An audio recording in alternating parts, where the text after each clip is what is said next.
నమస్తే. శ్రీ మాత్రే నమః. శ్రీ గురుభ్యో నమః.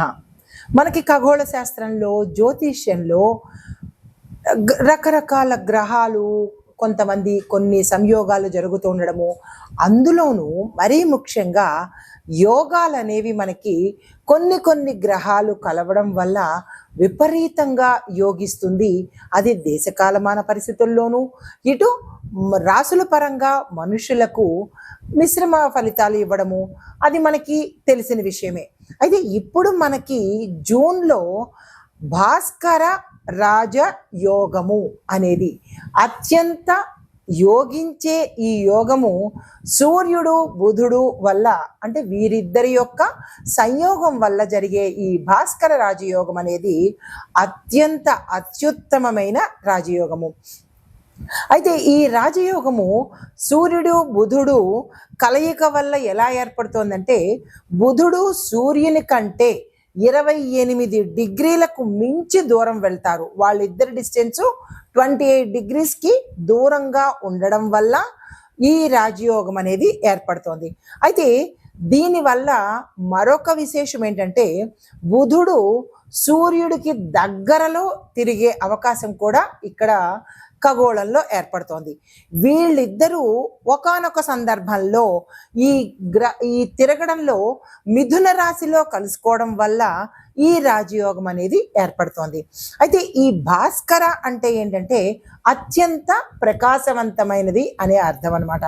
అయితే ఈ ప్రకాశవంతము, ఈ సాహసోపేతము, అంటే ఈ భాస్కర యోగము పట్టడం వల్ల ఇటు దేశానికి కానీ, లేదా అంటే ఒక వ్యక్తికి కానీ, ఒక సంస్థకు కానీ, లేదా అంటే ఒక సమాజానికి కానీ, ఎవరికి తీసుకున్నా సరే ఫలితాలు చాలా సాహసోపేతంగాను, తర్వాత ప్రతిభావంతమైన నిర్ణయాలు తీసుకోవడము, విజ్ఞానవంతమైన నిర్ణయాలు తీసుకోవడము, లేదా పనులు చేయడము, అంటే ఈ యొక్క ప్రభావము చాలా ఎక్కువగా మంచిగా కనపడము, దాంతోపాటు ఆర్థిక అభివృద్ధి ఎక్కువగా కలిగే అవకాశాలు ఈ భాస్కర రాజయోగంలో కనబడుతోంది. అది ఎప్పుడు జరుగుతోంది అంటే కనుక జూన్ నెలలో జరగబోతోంది.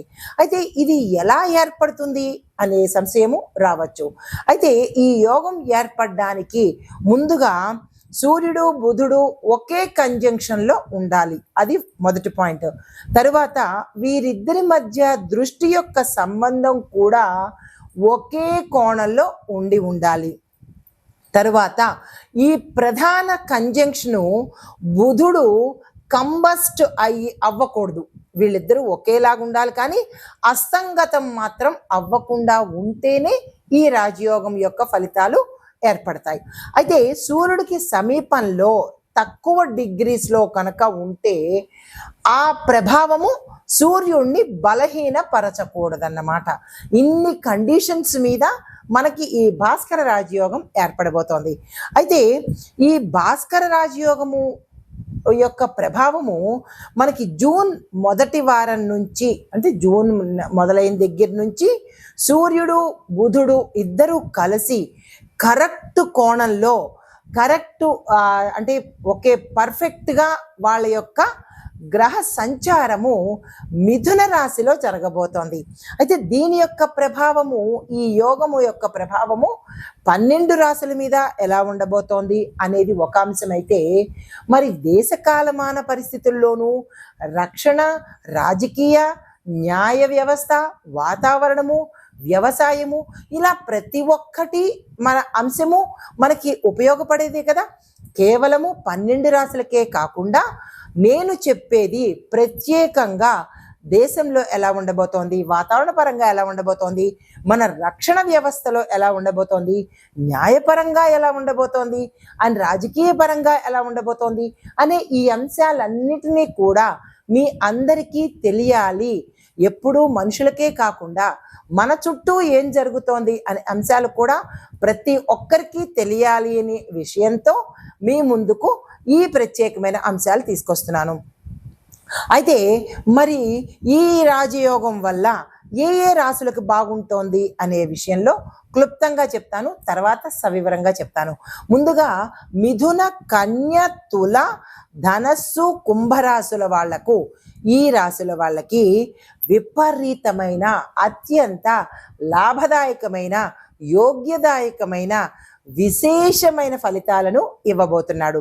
అయితే ఈ రాశుల వాళ్ళకి ఎలా ఉండబోతోంది అంటే, వీరు అత్యంత సాహసోపేతంగాను, కొత్త కొత్త అవకాశాలు తెచ్చుకోవడంలోనూ, ప్రతిభ, ధైర్యము ప్రదర్శించడంలోనూ, విద్య, ఉద్యోగము, వ్యాపారము, మీడియా, కమ్యూనికేషను,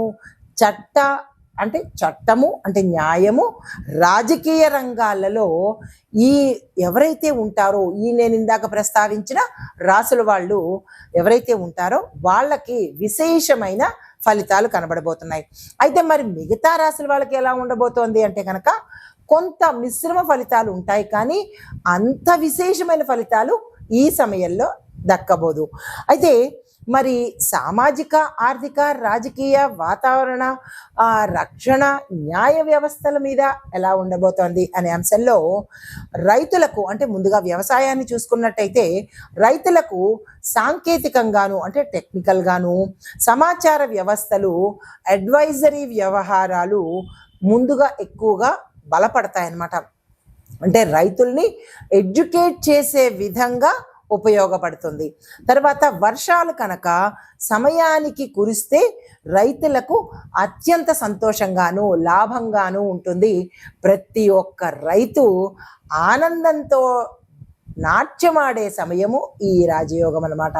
అయితే తర్వాత మరి ఆర్థిక వ్యవస్థ ఎలా ఉంటుంది అంటే, కొత్త ఆవిష్కరణలు అంటే కొత్త కొత్త ఇన్వెన్షన్స్ ప్రవేశపెట్టడము, పెట్టుబడులతోనూ, స్టార్టప్ కంపెనీలకు, కమ్యూనికేషన్ రంగంలో ఉన్న సిచ్యుయేషన్స్ ఏవైతే ఉంటాయో వాటిలో ప్రొడక్టివిటీ, గ్రోత్ అనేది కనబడుతుంది. తర్వాత ఎంఎస్ఎంఈ సంస్థలు, సాంకేతిక పరిశ్రమలు చాలా బలపడతాయి.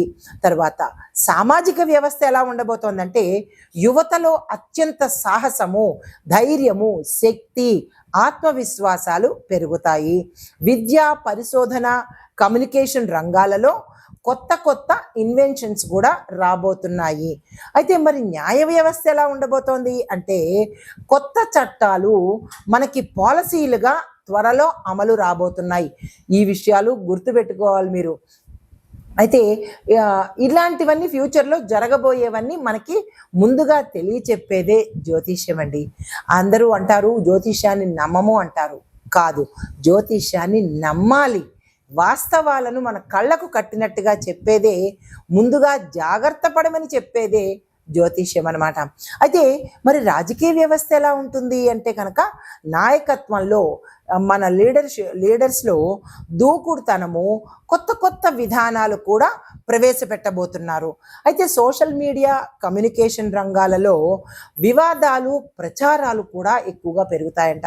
అంటే ఒకవైపు మంచి జరుగుతుంటే మరొక వైపు చెడు దుష్ప్రచారాలు కూడా జరిగే అవకాశాలు.